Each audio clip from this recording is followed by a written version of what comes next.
Hello दोस्तों, आपका हमारे YouTube चैनल बंधु क्लासेस में स्वागत है।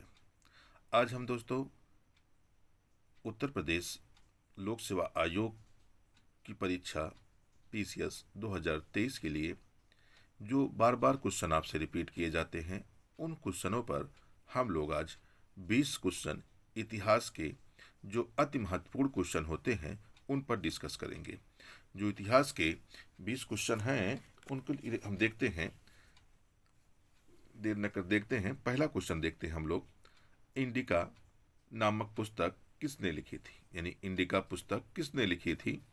आपके सामने विकल्प है फाहियान, होनसांग, मेगस्थनीज, कालिदास। कहा जाता है कि दोस्तों जब सिकंदर जो है चंद्रगुप्त मौर्य से युद्ध हुआ था, मतलब सिकंदर भारत पर आक्रमण किया और जाने के बाद जो उसके साम्राज्य का सेनापति सेल्यूकस था वह वहाँ का राजा बनता है।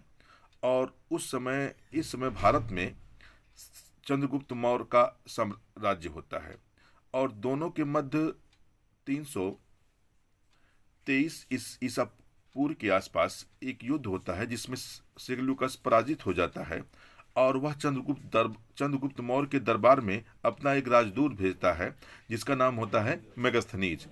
मेगस्थनीज जब चंद्रगुप्त मौर्य के दरबार में आता है तो यहीं पर वह रहते हुए एक पुस्तक लिखता है जिसका नाम इंडिका होता है।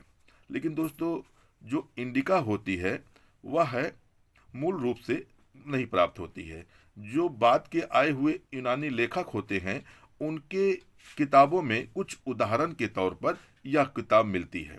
बाद में इसे सभी उदाहरणों को एक जगह संकलित कराया जाता है। यानी इंडिका किसकी पुस्तक है? इंडिका मेगस्थनीज की पुस्तक है। यानी मेगस्थनीज जो चंद्रगुप्त मौर्य के दरबार में यूनानी राजदूत होता है, यहीं रहते हुए क्या होता है, इंडिका नामक पुस्तक की रचना करता है। ठीक है दोस्तों, अगला क्वेश्चन हम लोग देखते हैं। क्वेश्चन नंबर 2 की अगर हम बात करें, महाभारत का लेखक कौन था?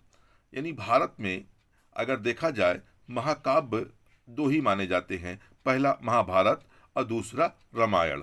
जो महाभारत होता है उसकी रचना जो है वेद व्यास द्वारा की जाती है। ठीक है दोस्तों, यानी विकल्प हमारा क्या हो जाएगा? विकल्प नंबर 2 वेद व्यास। अगला क्वेश्चन हम लोग देखते हैं, राजतरंगिणी का लेखक कौन था? राजतरंगिणी जो है यह कश्मीर के इतिहास के बारे में बताती है और इसकी जो रचना की थी वह कौन की थी? कल्हड़। कल्हड़ जो है राजतरंगिणी की रचना करता है जिसमें खासतौर पर कश्मीर के इतिहास की चर्चा मिलती है। ठीक है दोस्तों, अगला क्वेश्चन हम लोग देखते हैं। दोस्तों अगला क्वेश्चन है, निम्नलिखित में से सबसे पुराना व महत्वपूर्ण वेद कौन सा है?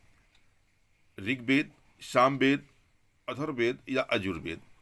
भारतीय साहित्यों की अगर हम बात करें तो जैसे 4 वेद दिया गया है, उन चारों वेदों में जो सबसे पुराना और सबसे प्राचीन माना जाता है वह कौन सा वेद माना जाता है? ऋग्वेद माना जाता है। यानी सबसे महत्वपूर्ण और सबसे पुराना वेद कौन सा है? वह वेद ऋग्वेद है। ठीक है दोस्तों, अगले क्वेश्चन की हम लोग बात देखते हैं। दोस्तों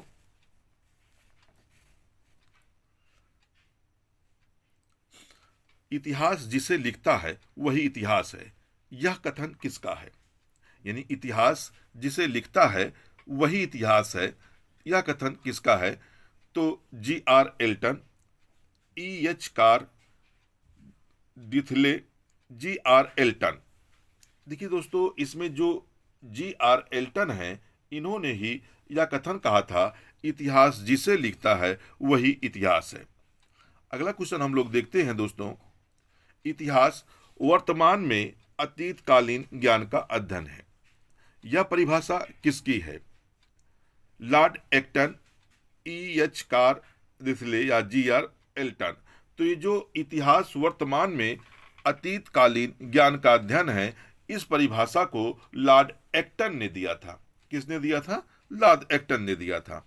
अगला क्वेश्चन हम लोग देखते हैं। क्वेश्चन नंबर 7 की बात करते हैं, हड़प्पा में प्रमुख अंत्येष्टि प्रथा थी।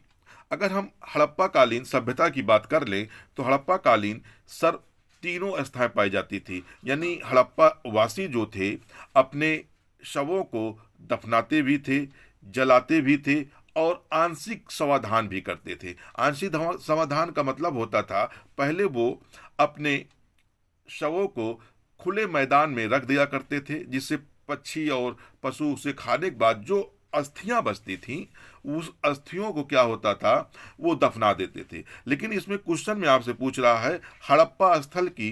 हड़प्पा में प्रमुख अस्थिति थी। हड़प्पा में क्या हुआ करता था दोस्तों, जो मृतक होते थे पात के साथ शरीर का विस्तृत समाधान किया जाता था। यानी उनका जो शरीर होता था उसे पात्र में रखकर और उसे गाड़ दिया कर, इसी तरह कहा जा रहा है मृतक पात के साथ शरीर का विस्तृत समाधान। उत्तर हमारा क्या हो जाएगा दोस्तों, उत्तर 3 हो जाएगा। ठीक है, अगले क्वेश्चन की हम लोग बात करते हैं। क्वेश्चन नंबर 8 की अगर हम बात करते हैं, सिंधु घाटी सभ्यता के लोगों का प्रमुख व्यवसाय था। यानी जो सिंधु घाटी सभ्यता थी, कहा जाए एक तरह से शहरी सभ्यता कहलाती थी, जहां व्यापार अधिक हुआ करते थे, और इसलिए सिंधु घाटी का जो सभ्यता का प्रमुख व्यवसाय था वह क्या था, व्यापार था।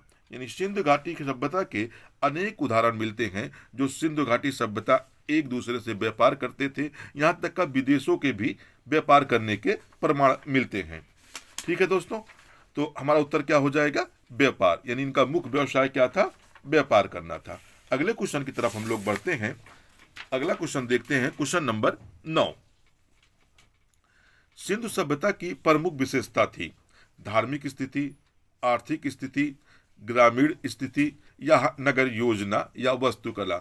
जो सिंधु सभ्यता के लोग थे, इनकी जो अधिकतर अपनी विशेषताओं के लिए फेमस थे, वह किसके लिए फेमस थे, नगर योजना एवं वास्तुकला के लिए। इनकी वास्तुकलाएं भी आज भी बहुत ज़्यादा प्रेरकदायक हैं और नगर नियोजन के बारे में ये काफ़ी प्रसिद्ध थी। इनके नगर जो हुआ करते थे, एक दूसरे को सड़कें समकोण पर काटती थीं, नालियों में नगर होल मिला करते थे, नालियाँ एकदम शहर के किनारे होते हुए बाहर निकल जाया करती थीं। यानी नगर नियोजन के लिए सिंधु सभ्यता सर्वाधिक प्रसिद्ध मानी जाती है। तो हमारा विकल्प क्या हो जाएगा, विकल्प नंबर 4। ठीक है दोस्तों, अगले क्वेश्चन की तरफ हम बढ़ते हैं। क्वेश्चन नंबर 10 की तरफ देखते हैं, सिंधु सभ्यता के निर्माता कौन थे। क्वेश्चन आपसे पूछ रहा है जो सिंधु सभ्यता थी उसके निर्माता कौन थे।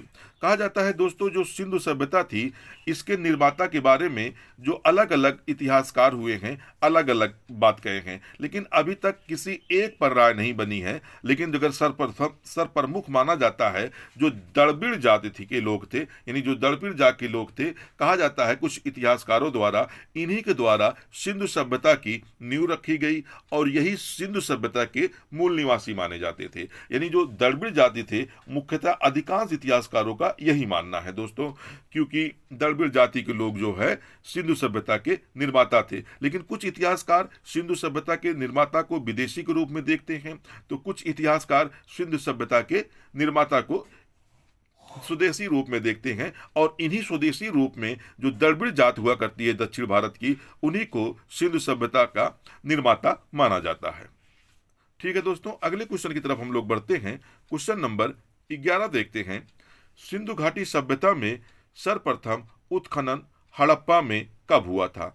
एक तरह से कहा जाए सिंधु घाटी सभ्यता जो है इसकी खोज सर्वप्रथम 1826 में हुई थी, लेकिन इसके महत्व को देखा नहीं गया था। फिर 1921 ईस्वी में दयाराम साहनी द्वारा हड़प्पा सभ्यता की खुदाई कर एक नई सभ्यता की उत्खनन किया जाता है। यानी सिंधु घाटी सभ्यता का जो हड़प्पा स्थल है उसकी खुदाई कब हुई थी, दयाराम साहनी द्वारा 1921 में। अगले क्वेश्चन की तरफ हम लोग देखते हैं, सिंधु घाटी के निवासी किस देवता की पूजा करते थे। यानी सिंधु सभ्यता के जो निवासी थे वो किस देवता की पूजा करते थे। तो सर्वप्रथम जो मिली है, आदि शिव की पूजा की जाती थी। यानी शिव की पूजा सिंधु घाटी के लोग किया करते थे। ठीक है दोस्तों, अगले क्वेश्चन की तरफ हम लोग बढ़ते हैं।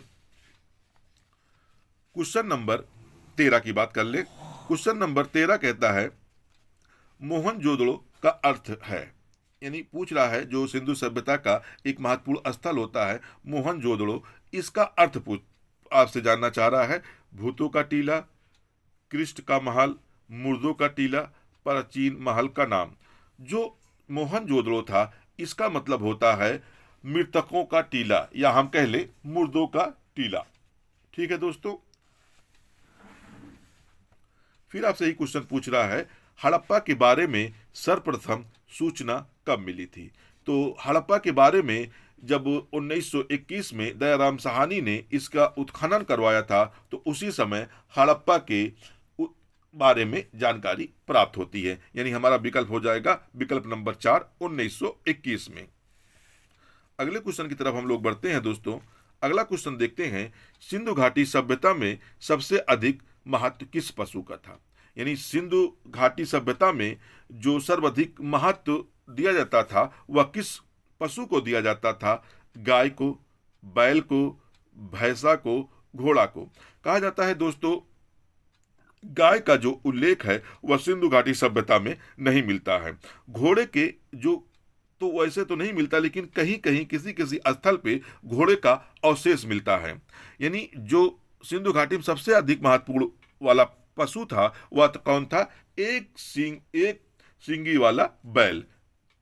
यानी बैल सबसे अधिक प्रिय पशु था सिंधु घाटी वासियों का। अगला क्वेश्चन देखते हैं हम लोग, सिंधु घाटी सभ्यता का प्रसिद्ध स्नानागार कहां से प्राप्त हुआ है? जो स्नानागार प्राप्त हुआ है मोहनजोदड़ो से, हड़प्पा से, रोपड़ से, लोथल से। जो स्नानागार प्राप्त हुआ है वह कहां से प्राप्त हुआ है? मोहनजोदड़ो से। ठीक है दोस्तों।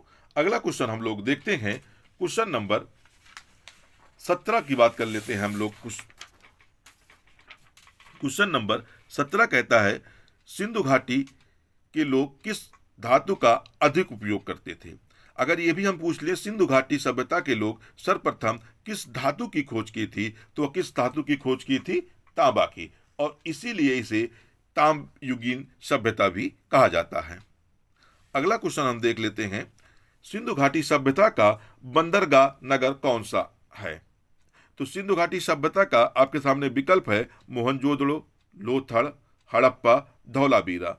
जो सिंधु घाटी सभ्यता स्थल है यह है लोथल। लोथल गुजरात से प्राप्त हुआ एक स्थल है। इसी में एक गोदीवाड़ा बना हुआ था जहां से व्यापार के लिए नावें आया करती थीं। इसीलिए लोथल को सिंधु घाटी सभ्यता का बंदरगाह स्थल नगर कहा जाता है। ठीक है दोस्तों। अगले क्वेश्चन की तरफ हम बढ़ते हैं, निम्नलिखित में से वेद कितने थे? अगर हम कहें वेदों की संख्या कितनी थी, तो जैसे हमने अपने पिछले क्वेश्चन में चर्चा की कि जो भारत में वेदों की संख्या बताई गई है वह कितनी बताई गई है? 4 बताई गई है। 4 वेद मिले हैं, जैसे ऋग्वेद, यथर्वेद और सामवेद, यजुर्वेद। ठीक है दोस्तों। अगला है, इंडिका नामक पुस्तक किसकी है? इंडिका नामक पुस्तक किसकी है? तो यह इंडिका नामक पुस्तक मेगास्थनीज की है। तो ठीक है दोस्तों, आज हम इतना ही करते हैं टॉप 20 में। आपको हमारा वीडियो कैसा लगा आप हमें कमेंट बॉक्स में बताएं। ठीक है दोस्तों, हमारे वीडियो को अधिक से अधिक शेयर करें, लाइक करें, सब्सक्राइब करें। धन्यवाद दोस्तों।